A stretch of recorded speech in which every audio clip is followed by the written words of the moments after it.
ఈ episode start అవగానే ఇక కావ్య అయితే కబోర్డ్స్ అన్నీ కూడా చూస్తూ ఉంటే ఇక వైట్ షర్ట్ అయితే బయటపడుతుంది. ఇక 6నే లెటర్కి ఇక తన చేతులతో గీసినవన్నీ కూడా గుర్తు తెచ్చుకుంటూ ఉంటుంది. ఇక ఒకప్పుడు ఆ రాజు వచ్చి కావ్య చెప్పినట్టుగా ఆ షర్టు వేసుకున్నట్టు, ఇక షర్టు వేసుకొని ఇద్దరూ కూడా చాలా ప్రేమగా ఉన్నట్టు అవన్నీ కూడా ఊహించుకుంటూ ఈ షర్టు రేపు అన్నదానానికి ఆయన వేసుకొని వస్తే బాగుంటుంది కదా అని చెప్పి పార్సల్ చేసి వెంటనే కూడా కొరియర్కి పంపిస్తుంది కావ్య. ఇక రాజ్ అయితే కావ్య గురించి ఆలోచిస్తూ ఉంటాడు. ఇక అన్నదానం అని చెప్పి ఇక నేను కూడా అన్నాను, ఖచ్చితంగా రేపు అన్నదాన కార్యక్రమాల్లో ఇక నేను పాల్గొనాల్సిందే అని చెప్పి అటు ఇటు తిరుగుతూ ఉంటే కొరియర్ వస్తుంది. కొరియర్ రావడంతో ఇక వెంటనే పార్సిల్ ఎవరు బుక్ చేశారు అని చెప్పి ఆమెని ఇక అడగగానే రాజు వచ్చి నేనే బుక్ చేశాను అని చెప్పి ఇక కవర్ని తీసుకొని లోపలికి వెళ్ళిపోతాడు. ఇక యామిని అయితే ఏం పంపించారు, ఎవరు పంపించారు, అసలు రాజ్ ఏం చేస్తున్నాడు అని చెప్పి ఒకటే టెన్షన్ పడిపోతూ ఉంటుంది. ఇక వెంటనే రాజ్ అయితే పార్సిల్ ఓపెన్ చేసి చూడగానే వైట్ షర్టు దాని మీద 6 లెటర్తో ఇక ఉండేసరికి చూస్తూ ఆ 6 లెటర్ని అలానే ఉండిపోతాడు రాజ్. ఇక కావ్య వెంటనే పార్సిల్ అందిందా లేదా తెలుసుకోవాలి అని చెప్పి ఫోన్ చేస్తుంది. ఇక ఫోన్ లిఫ్ట్ చేసి పార్సిల్ అందింది అని చెప్పి అంటాడు. మీరు ఆ షర్టు చూడగానే మీకు ఏమైనా గుర్తుకు వచ్చిందా అని చెప్పి అడుగుతుంది. ఇక వెంటనే ఆ గుర్తుకు వచ్చింది అని చెప్పి అనగానే ఏం గుర్తుకు వచ్చింది అంటే, నా పేరు రామ్ కదా, మీరు నా పేరులో ఉన్న ఫస్ట్ లెటర్ని డెకరేషన్ చేసి చాలా మంచి వర్క్ చేసి పంపించారు, మీలో మంచి డిజైనర్ ఉన్నారు కళావతి గారు అని చెప్పి అనగానే అవునా అని చెప్పి ఇక మనసులో ఒక రకంగా అయిపోతూ ఉంటుంది కావ్య. ఇక రాజ్ అయితే చాలా బాగుందండి, వైట్ షర్ట్కి మీరు అలా ఎంబ్రాయిడింగ్ చేసి పంపించారు కదా అదిరిపోయింది, మీలో ఈ టాలెంట్ కూడా ఉందా అని చెప్పి అడుగుతాడు. ఇక వెంటనే అవునండి అని చెప్పి అంటూ ఉంటుంది. ఇక సరేనండి, రేపు అన్నదానం ఉంది కదా, నేను చాలా బిజీగా ఉన్నాను, ఇక మీకు ఆ పార్సల్ అందిందా లేదా అని ఫోన్ చేశాను అనగానే ఇంకొంచెం సేపు మాట్లాడచ్చు కదా కళావతి గారు, ఎప్పుడు చూసినా ఏదో గబా ఏదో పని చేస్తున్నట్టుగానే మాట్లాడతారు అని చెప్పి మనసులో అనుకుంటూ సరే అయితే అని చెప్పి ఫోన్ పెట్టేస్తాడు. ఇక కావ్య అయితే తన పనుల్లో బిజీగా ఉంటుంది. అన్నదానానికి సంబంధించిన వెజిటేబుల్స్ కూరగాయలు అన్నీ కూడా ఇక ఇంటికి రావటం, ఇక అలాగే ఇంట్లో అందరూ కూడా హడావుడి చేయడం ఇక రుద్రాణి అయితే ఓర్చుకోలేదు. ఇదేంటి అపర్ణ వదిన ఎన్నడూ లేని విధంగా ఇంత సంతోషంగా ఉంది, రాజ్ కనిపించినప్పటి నుంచి అన్నం నిద్ర నీళ్లు మానేసిన అపర్ణ వదిన ఎంతో హుషారుగా అయిపోయింది ఏంటి అని చెప్పి ఇక చూస్తూ ఉంటుంది. ఇక మొత్తానికైతే కావ్య అందరూ కూడా హాల్లో ఉంటారు. అపర్ణ చాలా సంతోషంగా రాజుని కలవాలనే ఆలోచనలో ఇక తను చాలా సందడిగా ఉంటుంది. ఇక అందరి ముందు రుద్రాణి అయితే ఏంటి వదిన నేను చూస్తుంటే ఏంటోగా అనిపిస్తున్నావు, ఇక స్వయంగా అన్నదాన కార్యక్రమాలు మీ అబ్బాయి వచ్చి చేసినట్టుగా అంటున్నావేంటి అనగానే ఇక రాత్రి కావ్య మొత్తం విషయం కూడా అపర్ణకి చెప్తుంది. మీ అబ్బాయి స్వయంగానే వచ్చి మీ పుట్టినరోజు వేడుకలు ఆయన చేతుల మీదుగా జరుపుతాడు, అన్నదాన కార్యక్రమాలు కూడా జరుపుతాడు అని చెప్పిన మాట విని అవును మా అబ్బాయి కదా నా కొడుకే జరిపిస్తున్నాడు అని చెప్పి అనగానే కుటుంబ సభ్యులందరూ కూడా షాక్ అయిపోతారు. ఇక వెంటనే రుద్రాని ఏంటి వదిన ఏం మాట్లాడుతున్నా అనగానే అవును నా కొడుకే కదా ప్రతి సంవత్సరం జరిపించేది, ఈ సంవత్సరం కూడా నా కొడుకే జరిపిస్తున్నాడనే దీంట్లో నేను చెప్పాను, ఇందులో నీకొచ్చిన బాధ ఏంటి రుద్రాణి అని చెప్పి అడుగుతుంది అపర్ణ. ఇక వెంటనే దానిలక్ష్మి అక్క రుద్రాణికి ఎప్పుడు చూసినా ఏదో ఒకటి పని పెట్టుకుంటూనే ఉంటుంది, ఎవరిని బాధ పెడదామా ఎవరిని ఏ రకంగా హింస పెడదామా అని చెప్పి ఇప్పుడు అక్క తప్పేమనింది, ప్రతి సంవత్సరం రాజ్ అన్నదాన కార్యక్రమాలు జరిపించేవాడు, ఇప్పుడు రాజ్ తరపున ఇక ఇంతమంది ఇక్కడ ఉన్నారు, రాజే స్వయంగా వచ్చి జరిపించినంత ఇదిగా నా కోడలు అలాగే కళ్యాణ్ వీళ్ళందరూ జరిపిస్తారు, అందుకే నా కొడుకు ఉన్నాడు అన్నట్టుగా మాట్లాడుతున్నాను అని చెప్పి ఇక అంటూ ఉంటుంది. ఇక మొత్తానికైతే అపర్ణ ఇంట్లో అందరూ కూడా రుద్రానికైతే చీవాట్లు పెడతారు. ఇక నువ్వు ప్రతి విషయంలోనూ తలదూరొచ్చమని అందరి ముందు నాన్నగారి కాలు పట్టుకున్నావు, అప్పటి నుంచి ఇప్పటి వరకు ఏమీ మారలేదు రుద్రాణి, నువ్వు ఇప్పుడే కదా వదిన చాలా సంతోషంగా అన్నదాన కార్యక్రమాలకి ఒప్పుకుంది, ఎంతలోనే పొల్ల పెడతావేంటి, నువ్వు గుడికి రాకుండా ఎక్కడే ఉంటే చాలా మంచిది అని చెప్పి ప్రకాశం అంటాడు. ఇక వెంటనే కోపంతో ఇక రుద్రాణి అయితే లోపలికి వెళ్ళిపోతుంది. ఇక ఇంట్లో అందరూ కూడా ఇక బయలుదేరడానికి సిద్ధపడతారు. ఇంతలోనే ఇక అపర్ణ, కావ్య ముందుగానే మీరందరూ కూడా అన్నదాన కార్యక్రమం మొదలైనప్పుడు రండి, మేమైతే కాస్త ముందుగానే వెళ్ళాలి, అక్కడ కొన్ని పనులు జరిపించాలి అనగానే సరే అక్క, మేము అందరం వెనకే వస్తాం, ముందు మీరు వెళ్ళండి అని చెప్పి దానలక్ష్మి చెప్తుంది. ఇక అక్కడి నుంచి కావ్య, అపర్ణ ఇద్దరు కూడా బయలుదేరుతారు. దూరం నుంచి ఇక రాజు కూడా కనిపిస్తాడు. రాజుని చూసి ఒక్కసారిగా షాక్ అయిపోతుంది అపర్ణ. ఇక అపర్ణ చూసి నా కొడుకు బతికే ఉన్నాడంటే నేను నమ్మలేదు. కావ్యని అనవసరంగా అపార్థం చేసుకొని కావ్యని చాలా బాధ పెట్టాను. పాపం కావ్య ఎంత బాధపడిందో ఏంటో.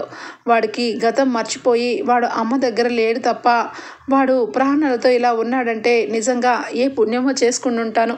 మళ్ళీ నా కొడుకుని నా కళ్ళ ముందుగా దేవుడు తెప్పించాడని చెప్పి దేవుని దర్శనం చేసుకుంటుంది అపర్ణ. అత్తయ్య గారు అదిగోండి మీ అబ్బాయి అని చెప్పి ఇక చూపించేసరికి ఇక అపర్ణ మనసులో అయితే చాలా సంతోషం అయిపోతుంది. అత్తయ్య గారు మీరు ఇక్కడే ఉండండి, నేను వెళ్ళి మీ అబ్బాయితో మాట్లాడుకొని వస్తాను అనగానే వెళ్ళు కావ్య వెళ్ళు, త్వరలోనే వాడు మొత్తం గతం గుర్తు తెచ్చుకొని మనతో పాటు మన మధ్యలోనే ఉంటాడు అని చెప్పి కళ్ళ ఉంట వస్తున్న నీళ్ళని తుడుచుకొని ఇదిగో ఈ స్వీట్ని వాడికి ఇవ్వమ్మా అని చెప్పి స్వీట్ని ఇస్తుంది. అలాగే అత్తయ్య అని చెప్పి ఇక రాజుని కలుస్తుంది కావ్య. కావ్యని చూసి రాజు అయితే ఒక్కసారిగా షాక్ అయిపోతాడు. ఎందుకంటే కావ్య మంచిగా ట్రెడిషనల్గా పట్టు చీర కట్టుకొని ఇక చాలా కుందనపు బొమ్మలాగా కనబడుతుంది.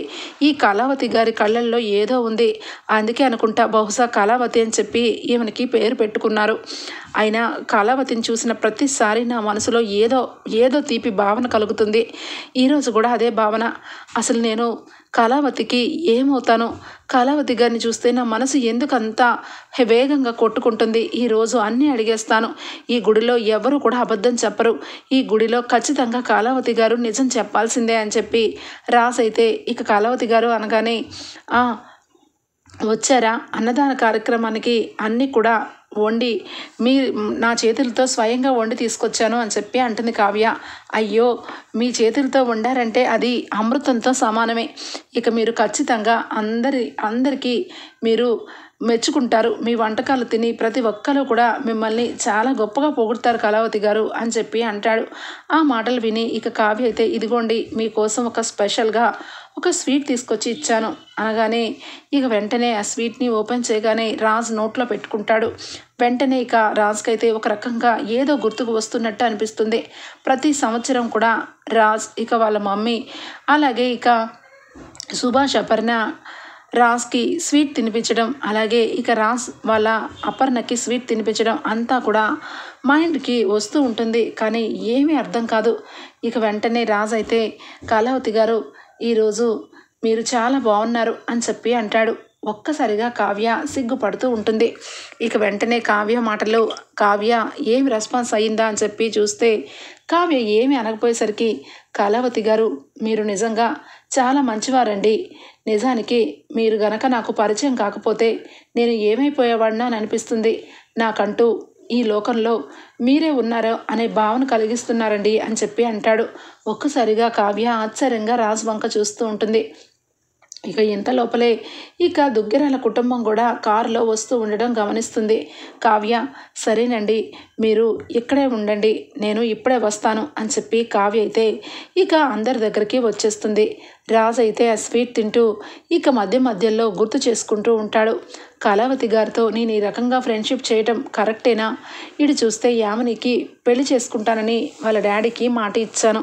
ఇటు చూస్తే కళావతి గారికి నా మనసు కోరుకుంటుంది. నేను ఏం చేస్తే ఇదంతా కూడా పరిష్కారం అవుతుంది?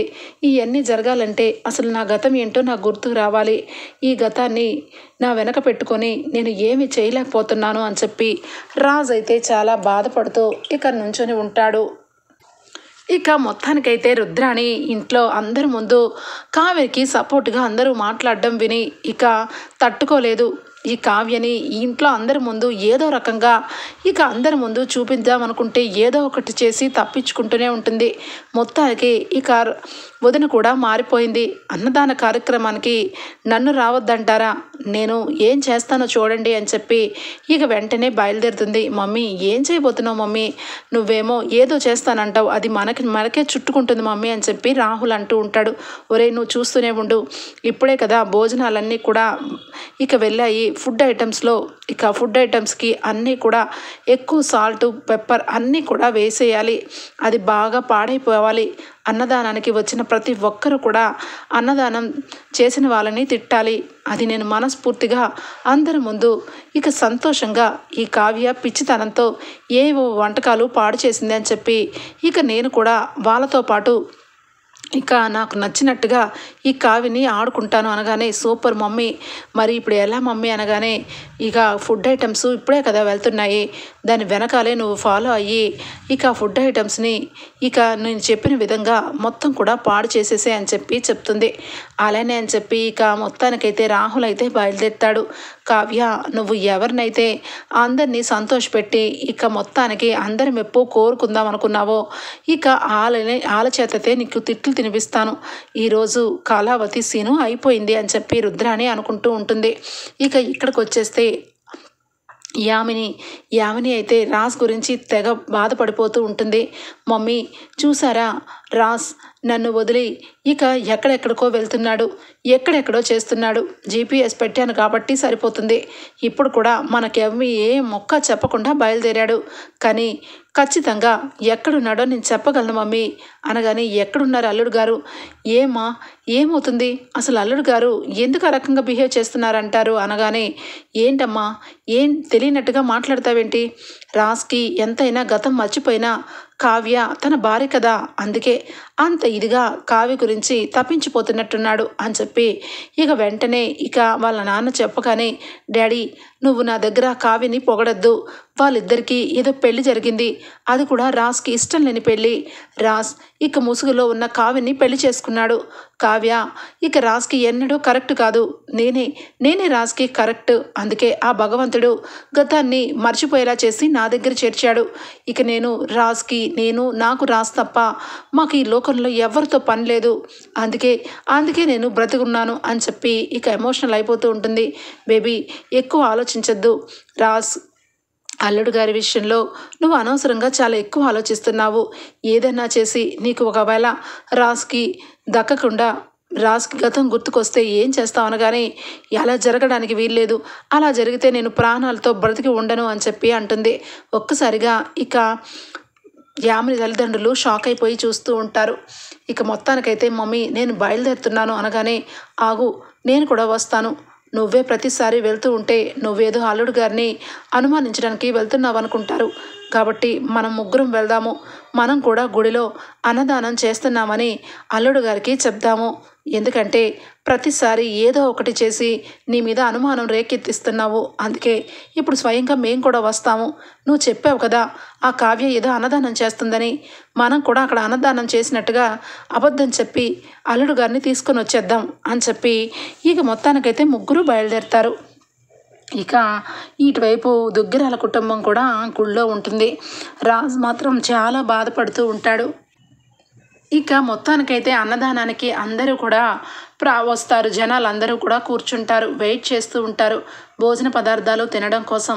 రాజ్ మొట్టమొదటి బంతిలో కూర్చున్న వాళ్ళకి రాజ్ చేతుల మీదుగా అన్నదానం జరిపించాలని కావ్య అనుకుంటుంది. అత్తయ్య, మీరు మీ అబ్బాయి చేతితో అన్నదానం చేయాలని మీరు ఆశపడ్డారు కదా, మీ అబ్బాయిని స్వయంగా వడ్డించమని అంటాను, సరేనా అనగానే, అంతకండా భాగ్యమా, నా కొడుకు నా పుట్టినరోజు రోజు అన్నదానం చేస్తే నేను అంతకండానా అని చెప్పి మురిసిపోతూ ఉంటుంది. ఇంతలోనే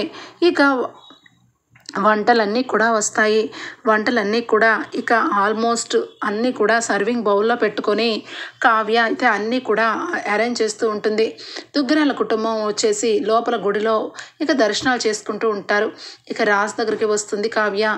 ఏమండి, వచ్చి కొంచెం హెల్ప్ చేస్తారా అన్నదానానికి అనగానే, ఇదెంత మాట కళావతి గారు, నేను సర్వ్ చేయడం ఏంటి, నేను అంత భోజనాలన్నీ కూడా వడ్డిస్తాను పదండి అనగానే, కావ్య రాజ్ చేతుల మీదుగా అన్న ప్రసాదాలు వడ్డిస్తూ ఉంటుంది. ఇంతలోనే దూరం నుంచి దూరంగా గమనిస్తుంది రుద్రాణి అలాగే రాహుల్ ఇద్దరు కూడా దొంగతనంగా పక్కకు వచ్చి, మమ్మీ నేను కొన్ని వాటిల్లో సాల్ట్ హెవీగా కలిపాను. ఆ తర్వాత కొన్ని కలపాలనుకునే లోపలే ఇక వేరే వాళ్ళు వస్తూ గమనిస్తారని నేను వెంటనే పక్కదారికి పట్టాను.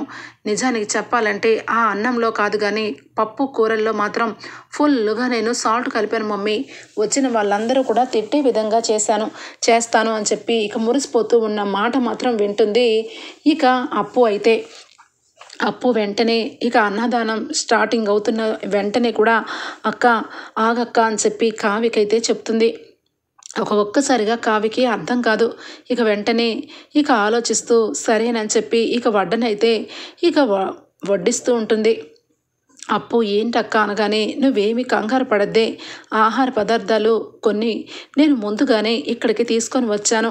ఇక వెనక నుంచి వచ్చే పదార్థాల్లో కలిపారు కాబట్టి అవి ముట్టుకోకుండా ఇవే వేద్దాము, ఆ తర్వాత వాటిని కూడా రిపేర్ చేస్తాను అని చెప్పి కావ్య అయితే అందరికీ అన్నదానం చేస్తూ ఉంటారు. ఇంతలోనే రాజ్కి ఫోన్ వస్తుంది. ఇక యామిని ఫోన్ చేయగానే రాజ్ అయితే కొంచెం పక్కకు వెళ్తాడు. రుద్రాణి ఇంతలోనే వస్తుంది. వచ్చి ఇప్పుడు చూడండి చాలా పెద్ద గొడవ అవుతుంది. ఎవరైతే అన్నదానానికి వచ్చి ఆశీర్వదిస్తారో ఇక అన్నదాత సుఖీభవ అని వాళ్ళందరి నోట్లో నుంచి కావ్యని ఇష్టం వచ్చినట్టుగా తిట్టుల పురాణం అందుకుంటారు అని చెప్పి వెయిట్ చేస్తూ ఉంటుంది. ఆగండి ఏంటి ఎలా పడితే అలా వడ్డించేస్తారా? ఆ తిన్నవాళ్ళు పాపం ఏమైపోతారని భయం వేస్తుంది అనగానే మీకెందుకు వచ్చింది ఆ డౌటు? తిన్నవాళ్ళు బాగానే ఉంటారు, మీరెందుకు అంత కంగారు పడుతున్నారు అనగానే తినకముందే నువ్వెందుకు మమ్మీ చెప్తున్నావు? తిన్నాక నువ్వు చెప్పాలి, తినకముందు నువ్వు చెప్తే నీ మీద డౌట్ వస్తుంది కదా మమ్మీ అని చెప్పి రాహుల్ అంటాడు. ఇక వెంటనే ఇక అందరికీ కూడా అన్నదానం చేస్తూ ఉంటే అందరూ చక్కగా భోజనం చేసి కావ్యకి అపర్ణకి ఇక మెచ్చుకుంటూ అక్షంతలు వేసి మరీ వెళ్తూ ఉంటారు. దుగ్గిరాల కుటుంబం అందరూ కూడా అక్కడే ఉంటారు. ఇక రుద్రానికైతే నిద్ర పట్టదు. ఇదేంటి కనీసం ఒక్క నోటి వెంట కూడా ఎవరు ఏమనకుండా చాలా మంచిగా దీర్ఘ సుమంగళి భవ అని చెప్పి ఆశీర్వదిస్తున్నారు, ఎలా ఉందో చూడాలి అని చెప్పి గబా ఇక ఆకులో అన్నం పప్పు వేసుకొని ఒక మారుమూల కూర్చుంటుంది. ఇంతలోనే ఇక అక్కడికి స్వప్న వస్తుంది. ఇక తింటూ ఒక్కసారిగా ఉప్పు మొత్తం కూడా ఎక్కువైపోతుంది ఆ పప్పులో. ఏంటి ఇంత ఘోరం అని అస్సలు అనుకోలేదు. అన్నదానం అని చెప్పి అందరికీ పెట్టకుండా నువ్వు ఒక్కదానివే సపరేట్గా వచ్చి మెక్కేస్తున్నావు. నీ బుద్ధి పోనిచ్చుకున్నావు కాదు అనగానే వెంటనే మా బాబోయ్ ఇంత కారం ఇంత ఉప్పు ఇంత ఘోరంగా ఉన్న ఫుడ్ పెట్టింది మీ చెల్లి, ఇలాంటివి అన్నదానం చేస్తే ఎంత చేయకపోతే ఎంత అని చెప్పి ఇక కోపంతో ఆవేశంతో వచ్చిద్ది అందరి ముందుకు. వచ్చి అపర్ణ వదిన అమ్మ మీరందరూ కావ్యకి సపోర్ట్ చేస్తున్నారు. ఆ అన్నదానం కార్యక్రమంలో ఈ వంటకాలన్నీ కూడా చాలా ఘోరంగా ఉన్నాయి. కానీ వచ్చిన వాళ్ళు నోరెత్తకుండా ఎందుకు వెళ్ళారో కూడా నాకు అర్థం కావట్లేదు. కావాలంటే తినండి, రుచి చూడండి అని చెప్పి అంటూ ఉంటే అపర్ణ ఆశ్చర్యపోతుంది. నా కోడల వంటలకే నువ్వు వంకలు పెడతావా? నువ్వా పేరు పెట్టేది?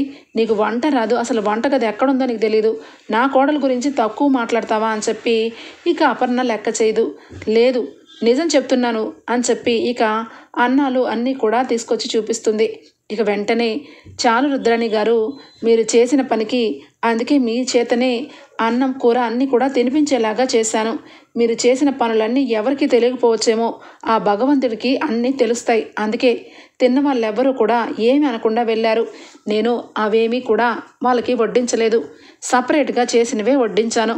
అవి నీకు నీ కొడుక్కి తప్ప ఎవ్వరికి కూడా బయట వాళ్ళకి కాదు అని చెప్పి స్వప్న అంటుంది. ఒక్కసారిగా ఇక రుద్రాణి అయితే నోరు ఎత్తని పరిస్థితి. ఇక ప్రకాశం అయితే చూడు రుద్రాణి, ఎప్పుడు కూడా ఎవరిని ఏదో ఒకటి అనాలని చూస్తావు. చివరికి అన్నదాన కార్యక్రమంలో అన్న ప్రసాదాన్ని కూడా నువ్వు చెడగొడుతున్నావంటే నిన్ను అనుకోవడానికి ఇంకా ఏమీ మాటలు రావట్లేదని. కానీ అన్నయ్య ఏం మాట్లాడుతున్నావు? నేనెందుకు చేస్తాను, నాకేం పట్టింది అని చెప్పి అనగానే నీకే పట్టింది. ఎందుకంటే నువ్వు ఖచ్చితంగా రాహుల్కి ఏంటో చెప్పావు, అది మొత్తం కూడా నేను విన్నాను అని చెప్పి అప్పు అంటుంది. ఇక వెంటనే ఏం విన్నావు? నేనేమి రాహుల్ చెప్పలేదనగానే అందరి ముందు అసహ్యంగా మిమ్మల్ని 2 నిమిషాలు చాలు మీరే చేశారా తప్పని నిరూపించడానికి, కానీ నోరు విప్పి చెప్తే మిమ్మల్ని ఇంట్లో నుంచి గెంటేస్తారు. ఇక ఈ వయసులో మీరు రోడ్డు మీద అడుక్కు తినడానికి తప్ప దేనికి పనికిరానని నాకు తెలుసు. అందుకే మీ పేరు చెప్పలేదు.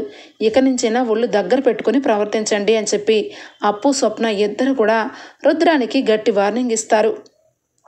ఇక మొత్తానికైతే రాజ్ చేతుల మీదుగా అన్నదాన వేడుకలు జరగడం వల్ల అపర్ణ సంతోషాన్ని చూసి ఇందిరాదేవి సుభాష్ అయితే చాలా సంబరపడిపోతూ ఉంటారు. ఇక ఇంతలోనే ఇక ప్రకాశం ఇక ఏదో ఇంపార్టెంట్ విషయం ఆ రోజు శ్రీరామ రోజు కూడా ఇక నా కళ్ళ ముందు కనబడింది, తర్వాత కూడా మర్చిపోయాను. ఏంటిది నాకు ఈ అగ్ని పరీక్ష, నాకు అంత ఇంపార్టెంట్ అయిన విషయం ఏంటబ్బా అని చెప్పి అనుకుంటూ ఉంటే ఇంతలోనే రాజ్ స్వయంగా వచ్చి అన్నదానం చేసినట్టుగా అనిపిస్తుంది. నాకు చాలా సంతోషంగా ఉంది అత్తయ్య అని చెప్పి అపర్ణ అంటూ ఉంటే ఇక వెంటనే అక్కడ వచ్చి గుర్తుకు వచ్చింది అని చెప్పి అంటాడు. వెంటనే ఇక దానిలక్ష్మి, మీరు ఉండండి, ఎప్పుడు చూసినా ఏదో ఒకటి మాట్లాడుతూనే ఉంటారు. ఇక్కడ జరిగే కార్యక్రమంలో ఇప్పుడు మీకు ఏం గుర్తుకొస్తే ఏంటి, గుర్తుకు రాకపోతే ఏంటి అనగానే, లేదే పిచ్చి మొహమా, రాజ్ బ్రతికే ఉన్నాడు. రాజుని నా కళ్ళారా నేను చూశాను. శ్రీరామనవమి రోజు పరుగున వెళ్ళి రాజుని నేను చూద్దాం అనుకుంటే ఇంతలోనే ఒక అతను అడ్డుకున్నాడు. తర్వాత అతనితో గొడవ అవడం వల్ల పూర్తిగా మర్చిపోయాను. కానీ రాత్రి పవళ్ళు ఏంటి గుర్తు తెచ్చుకోవాలని ట్రై చేస్తూ ఉన్నాను. కానీ ఇప్పుడే నాకు రాజ్ గురించి వీళ్ళందరూ చెప్పుకున్న మాటలు విని ఒక్కసారిగా రాజ్ గుర్తుకు వచ్చాడు. రాజ్ బ్రతికే ఉన్నాడు వదినా అని చెప్పి ఇక అపర్ణకి చెప్తూ ఉంటే అపర్ణ మనసులో, అవును, నా కొడుకు బ్రతికే ఉన్నాడు, నా కొడుకుకి ఏమీ అవ్వలేదు, ఏ గుళ్ళో ఎక్కడే ఉన్నాడు అని చెప్పి అనుకుంటూ ఉంటే ఇంతలోనే ఇందిరాదేవి, ఏంట్రా ప్రకాశం ఏం మాట్లాడుతున్నా అనగానే, అవునమ్మా, రాజుని నా కళ్ళారా చూశాను నేను అని చెప్పి అంటూ ఉంటాడు. మరి రాజును నువ్వు కళ్ళారా చూస్తే ఏమైపోయాడురా అనగానే ఇక అపర్ణ కావ్య ఇద్దరు కూడా ఇక ఆశ్చర్యపోతూ ఉంటారు. ప్రకాశానికి కూడా ఆ గుళ్ళో కనపడ్డాడని ఇక అర్థం చేసుకుంటుంది కావ్య. ఇంతలోనే ఇక రుద్రాణి ఇక కోపంతో ఇక తనకి ఆ రకంగా చేయటం వల్ల పక్కకి వెళ్ళిపోతుంది. ఇక ఇక్కడికి వచ్చేస్తే యామిని ఇక గుడికి అయితే అడుగు పెడుతుంది. ఇక అడుగు పెట్టగానే ఇక రాజ్ కావ్య ఇద్దరు కనిపిస్తారు. ఇక ఒక్కసారిగా, నేను చెప్పాను కదా మమ్మీ, ఈ రాక్షసి నన్ను ఇక రాజ్కి ఎప్పుడు పెళ్లి జరగడానికి వీలు లేకుండా చేస్తుంది. రాజ్ ఇది కంటపడినప్పటి నుంచి దీంతోనే తిరుగుతున్నాడు. ఇలాంటి దాన్ని ఏం చేయాలి మమ్మీ అనగానే, షడప్ బేబీ, ఏం మాట్లాడుతున్నావు? రాజ్కి స్వయాన తన భార్య 3 ముళ్ళు తన మెడలో వేశాడు. అలాంటి భార్యని ఇక రాజ్ మర్చిపోతాడని ఎలా అనుకుంటున్నావు? తన జ్ఞాపకాల్లో ప్రతి విషయంలోనూ తోడుగా నీడగా ఉన్న భార్యని ఎలా వదులుకుంటాడు? మీ మమ్మీ ఇప్పుడు నేను యాక్సిడెంట్ అవుతుంది, నేను గతాన్ని మర్చిపోతాను, కానీ మీ మమ్మీ స్పర్శను మర్చిపోగలనా? అలాగే రాజ్ కూడా. నువ్వు ఏదైనా అను, ఖచ్చితంగా రాజ్ అయితే కావ్యని గుర్తుపడతాడు. అప్పుడు నీ జీవితం ఏంటో నాకు అర్థం కావట్లేదు బేబీ అనగానే ఇక వెంటనే యామిని కోపంతో ఉక్రోషంతో, అలా జరగడానికి వీల్లేదు, ఈ కావ్యని ఏ రకంగా మాట్లాడతానో చూడండి అని చెప్పి ఫాస్ట్గా వెళ్తుంది. ఇక కావ్యతో ఇక మాట్లాడుతూ క్లోజ్గా కనపడతాడు రాజ్ అయితే. బావా, ఏంటి బావా, ఎక్కడేంటి ఈ అమ్మాయితో అనగానే, నేను ఎక్కడున్నానని నీకెలా తెలుసు అని చెప్పి రాజు అడుగుతాడు. ఇక వెంటనే, అది పక్కన పెట్టు బావా, నువ్వు ఇక్కడ ఈ అమ్మాయితో ఎందుకున్నావు? రేపు నాతో పాటు పెళ్లికి ముహూర్తాలు పెట్టించమని ఇక్కడ దీంతో కులుకోవడానికి వచ్చావా బావా అని చెప్పి నోరు పారేసుకుంటుంది. ఒక్కసారిగా రాజ్ షాక్ అయిపోతూ ఉంటాడు. కావ్య వెంటనే, యామిని, ఏం మాట్లాడుతున్నావు అనగానే, ఏం మాట్లాడడం ఏంటి, నిజమే మాట్లాడుతున్నాను. ఇక అటువైపు గుడి దగ్గర ఉన్న వాళ్ళందరినీ పిలిచి, చూడండి, నాకు కాబోయే భర్తని ఇక ఈవిడ గారు కొంగును ముడేసుకొని ఇలా ఈమె పక్కనే పెట్టుకుంటుంది. కాదు అవును అని అడుగుతుంటే ఇక నేను నోటుకొచ్చినట్టుగా మాట్లాడుతున్నానంట అనగానే రాజ్కి చాలా కోపం వస్తుంది. యామిని, ఏం మాట్లాడుతున్నావు? అసలు నువ్వు ఇంత ఘోరంగా ప్రవర్తిస్తున్నావేంటి? తను నాకు ఫ్రెండు, అది నీకు తెలుసు కదా అనగానే పక్కనే ఉన్నవాళ్ళు, ఈ ఫ్రెండ్షిప్లు ఇవన్నీ కూడా కావాలని చెప్తారు, అయినా చూడటానికి చాలా పద్ధతిగా ఉన్నావు. ఇంతలోనే వేరొకతన్ని ఏ రకంగా మాట్లాడతావమ్మా? అసలు కనీసం కొంచెం కూడా ఈ రోజుల్లో ఇంత కూడా పద్ధతి లేదు. వేరొకరికి కావాల్సిన భర్తతో నువ్వెందుకు మాట్లాడుతున్నావు అని చెప్పి కావ్యని అందరి ముందు ఇక నిలదీసేలాగా చేస్తూ ఉంటుంది. ఇక రాజ్ చూస్తాడు, ఇక ఓపిక సహించిపోతుంది. ఒక్కసారిగా యామిని అని చెప్పి గట్టిగా అరుస్తాడు. ఇక అందరూ కూడా అలానే చూస్తూ ఉంటారు. ఇక బాబు, అది కాదు బాబు అనగానే, ఏది కాదండి, అసలు కనీసం కొంచెం కూడా ఇంత కూడా మానవత్వం ఉందా ఈ యామినిలో? కళావతి గారిని పట్టుకొని ఇంత ఘోరంగా అవమానిస్తావా? కళావతి గారు నాకు ఫ్రెండు, కళావతి గారి గురించి నేను గుడికి వచ్చాను, అయితే ఏంటి తప్ప? ఎందుకు తప్పు అవుతుంది? నేను ఏ రోజు కూడా కళావతి గారి గురించి తప్పుగా ఆలోచించలేదు. ఆవిడ కూడా నా గురించి తప్పుగా ఆలోచించలేదు. మా ఇద్దరి మధ్య మంచి బంధమే ఉంది. నువ్వు ఆ బంధాన్ని అపార్థం చేసుకున్నట్టు మాట్లాడి ఈ గుడిలో ఇంత ఘోరంగా మాట్లాడతావని అస్సలు ఊహించలేదు అని చెప్పి రాజు అయితే యామినితో మాట్లాడుతూ ఉంటాడు. ఇంతలో అప్పు వస్తుంది. రావడంతోనే సబాష్, చాలా గొప్ప ప్రేమ నీది యామిని అనగానే ఈ రాజుకి అర్థం కాదు.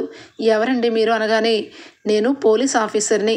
మీ కారుని అక్కడ పెట్టారు కదా, మీ కార్కి జీపీఎస్ అయితే యాడ్ అయింది. ఇదిగో ఇక్కడ నుంచున్న ఈవిడ గారు మీ కారులో జీపీఎస్ పెట్టి మీరు ఎక్కడికి వెళ్తున్నారో ప్రతిదీ కూడా గమనిస్తూనే ఉంది.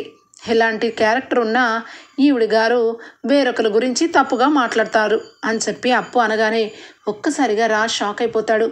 ఏంటండి మీరు చెప్పేది? నా కారులో జీపీఎస్ ఉందా అనగానే, అడగండి, కాదని చెప్పమనండి అనగానే యామిని తడబడుతూ ఉంటుంది. చూడు యామిని, నువ్వు ఇప్పుడు ఎన్నోసార్లు ఎన్నో చేశావు, కానీ ఎప్పుడు కూడా దొరకలేదు. అందుకే నీకు ఇంత ధైర్యం వచ్చింది. కానీ ఇప్పుడు ఈ దేవుడి గుళ్ళో నువ్వు అడ్డంగా బుక్ అయ్యావు అని చెప్పి అప్పు అంటుంది. ఇక రాజు అయితే వెంటనే ఇక తెలుసుకుంటాడు. తను ఎక్కడికి వెళ్తున్నా ఇక వెనకాలే తెలుసుకోవాలని జీపీఎస్ పెట్టిందని తెలిసిపోతుంది. యామిని, నువ్వేనా ఈ పని చేసింది? నిన్ను పెళ్లి చేసుకుందాం అనుకున్నాను. అందరి ముందు ఇక పెళ్లి చేసుకుంటానని మాట కూడా ఇచ్చాను. కానీ ఇలాంటి దాన్ని పెళ్లి చేసుకుంటే నా జీవితం ఏమవుతుందనని అనిపిస్తుంది. చూడండి అంకుల్, పిల్లల్ని కనటమే కాదు, పిల్లల పెంపకం కూడా కనాలి. నన్ను అనుమానిస్తూ నా వెనకాలే నీడలాగా ఉన్న మీ అమ్మాయిని చేసుకోవడం నాకు ఇష్టం లేదు. నాకు అస్సలు నచ్చట్లేదు ఈ యామిని పద్ధతి అనగానే కోపంతో ఉక్రోషంతో యామిని, అంటే నేను మీకు నచ్చలేదు, మరి ఇదిగో ఇది నచ్చిందా? దీంతో కలవడం కోసమే కదా నేను నచ్చలేదు అంటున్నా అనగానే, షడప్ యామిని అని చెప్పి చంప చెల్లుమని కొడతాడు రాజ్. ఒక్కసారిగా అందరూ ఆ షాక్ అయిపోయి చూస్తూ ఉంటారు. ఇక వెంటనే రాజు అయితే ఎప్పటి వరకు ఈ క్షణం వరకు కళావతి గారిని నేను ఎప్పుడూ కూడా ఏమీ అనుకోలేదు. కానీ ఇప్పుడు అర్థమవుతుంది, నీలాంటి పిశాచాన్ని నేను బావా అనగానే మరదలనే ఫీలింగ్తో పెళ్లి చేసుకుంటాను అనుకున్నాను. కానీ చాలా తప్పు చేస్తున్నాను. నువ్వు నాకు వద్దు, అసలు నీతో నాకు ఎలాంటి బంధము వద్దు. నాకు తల్లిదండ్రులు లేవన్నావు కదా, నాకు ఎవరు లేరన్నావు కదా, అన్నీ అయ్యి అన్నీ ముందుండి నడిపించే ఆ దేవుడే నాకు తోడు నీడ. ఇక నుంచి నాకు సంబంధం లేదు, వెళ్ళి ఇక్కడి నుంచి అని చెప్పి కారు తాళాలు తీసి మొహాన కొడతాడు రాజ్. బావా సారీ బావా, నన్ను క్షమించి బావా అని చెప్పి యామిని అంటూ ఉన్నా కూడా రాజ్ అయితే ఇక నేను క్షమించేది లేదు. నువ్వు నా దగ్గర ఉంటే నేను ఏం చేస్తానో నాకే తెలీదు. ఇక్కడి నుంచి వెళ్ళిపోయామని అని చెప్పి ఇక రాజ్ అయితే ఇక యామినికైతే తగిన గుణపాఠం చేస్తాడు. ఇక యామిని ఏమీ చేయలేదు. ఇటు రాజ్కి గతాన్ని గుర్తు చేయడానికి ట్రై చేయదు, ఇటు తను తప్పని ఒప్పుకోదు. ఇక వెమ్మటే కూడా నోరులు మెదపకుండా అక్కడి నుంచి వెళ్ళిపోతుంది. ఇక అన్నదాన కార్యక్రమాలు చక్కగా సక్సెస్ అవుతాయి.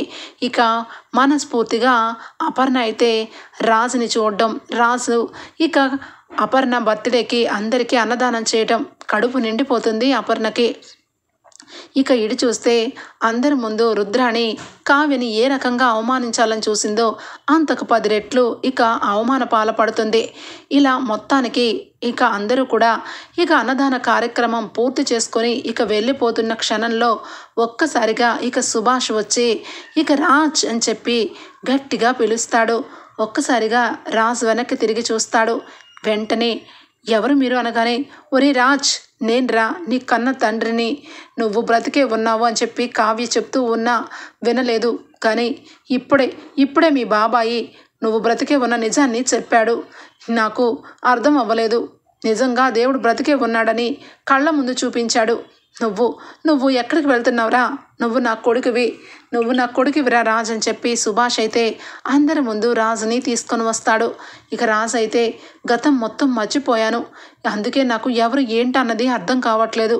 దయచేసి నా గతంలో ఏం జరిగిందో నాకు చెప్పండి. ఇటు యామిని తల్లిదండ్రులు, ఇటు మీరు, నేను కన్ఫ్యూజ్ అయిపోతున్నాను. నిజానికి నాకు గతాన్ని మర్చిపోయాను కాబట్టి నాకు గుర్తు రావట్లేదు అని చెప్పి ఇక బాధపడుతూ రాజు అయితే దుగ్గరాల కుటుంబం మీద నుంచుంటాడు. ఇక అప్పుడే యామిని కూడా ఎంటర్ అవుతుంది. ఇదిగో రాజ్, ఇదిగో బావా, వీళ్ళందరూ అబద్ధం చెప్తున్నారు.